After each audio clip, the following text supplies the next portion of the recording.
This is Nerd Alert, the only talk show where it's okay to release your inner geek. Join us as we explore things magical, mythical, and everything in between. We are happy to have with us today our very special guest, Nikki Kaiser.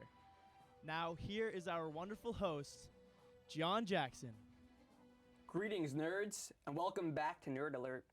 Today we will be exploring the wonderful wizarding world of Harry Potter with self-proclaimed expert Nikki Kaiser. Hello, Nikki. Hi.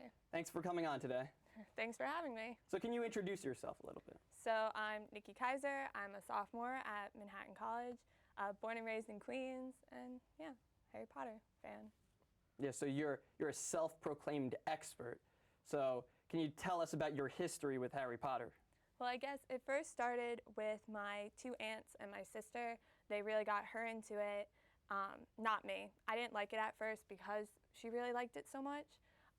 And then I read the books and she didn't. So I got into it more through the books than the movies. And then I started watching the movies and I just fell in love with it. So. Now, during what book did you become a fan? Was it during the release of the first, second, third? Well, I really started reading once all the books had been released. Okay. So I really got into it though at, I would say about the second book. Once I started that, I really just got hooked and had to keep going.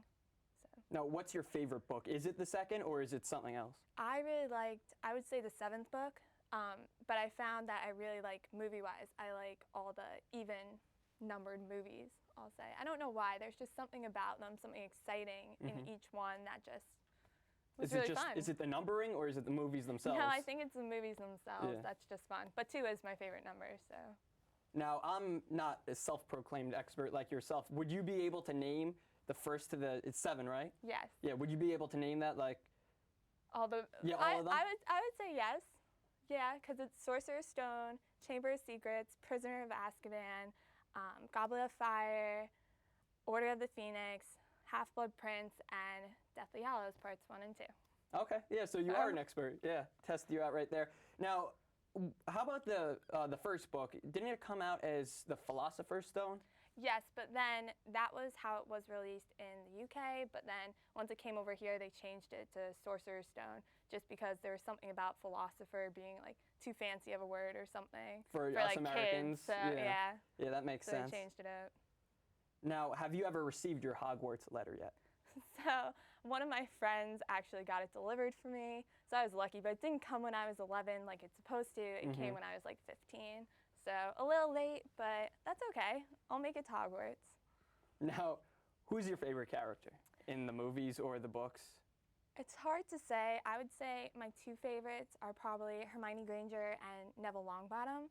I just love how they develop as characters because I feel like at the beginning, Hermione is very like know-it-all-y, if I can say that.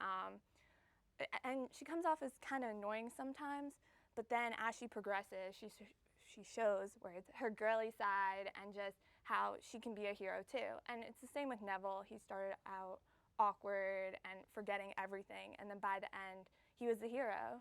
So. And, you know, because I asked you about your favorite characters, you know what's coming next. What's your least favorite characters, if you have any? I don't know. I don't think I do have any. I think I get annoyed with Dumbledore sometimes, only because he hides so many things from the people around him. But even him, you gotta love him, so. You know, that's all the time we have for today, but I appreciate you coming on to the show. Join us next week. I'm John Jackson. Goodbye, all.